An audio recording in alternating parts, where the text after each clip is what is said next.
नमस्कार दोस्तों। तो स्वागत है। आज हम शुरू करते हैं स्टोरेज डिवाइस और उसकी टाइप्स को। तो सबसे पहले हमारे पास आती है प्राइमरी स्टोरेज डिवाइस और हमारे पास आती है दूसरी सेकेंडरी स्टोरेज डिवाइसेस। प्राइमरी जो स्टोरेज डिवाइस है इसको हम मेन मेमोरी भी कहते हैं, और सेकेंडरी जो स्टोरेज डिवाइस है इसको हम एक्सिलरी मेमोरी भी कहते हैं, मेमोरी भी कहते हैं। और हमारे पास जो प्राइमरी मेमोरी वो फर्दर डिवाइड होती है वोलाटाइल और नॉन वोलाटाइल, जो हमारे पास फर्दर सब टाइप्स है किसकी, प्राइमरी स्टोरेज की।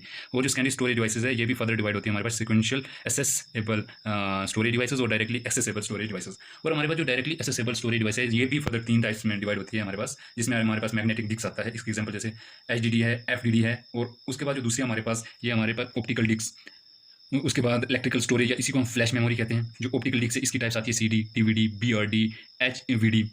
और जो हमारे पास फ्लैश मेमोरी जैसे SD कार्ड आता है, USB, FD आता है, ये इसकी टाइप्स आती है। तो थोड़ी सी हम हाईलाइट डाल देते हैं हम किस पे कि प्राइमरी मेमोरी किसे कहते हैं। प्राइमरी मेमोरी कौन है हमारे पास, जैसे फर्ज करो ये हार्डवेयर है। हार्डवेयर में हमारे पास क्या होते हैं, हार्डवेयर है, ये रैम है और ये हमारे पास क्या है, प्रोसेसर है। प्रोसेसर जो है, जो भी हमारे पास सॉन्ग है ना, वो हमारे पास ना ही रैम में है ना ही प्रोसेसर में सेव रहता है। ये कहाँ पे होता है, हमारे पास हार्ड डिस्क में। उसके बाद जो हमारे पास क्या चीज़ आती है, यूज़र कभी भी जो है डाटा को सेव नहीं कर सकता। यूज़र कभी भी डाटा को सेव नहीं कर सकता कहाँ पे, रैम में। यूज़र डाटा को कभी भी सेव नहीं कर सकता कहाँ पे, रैम में।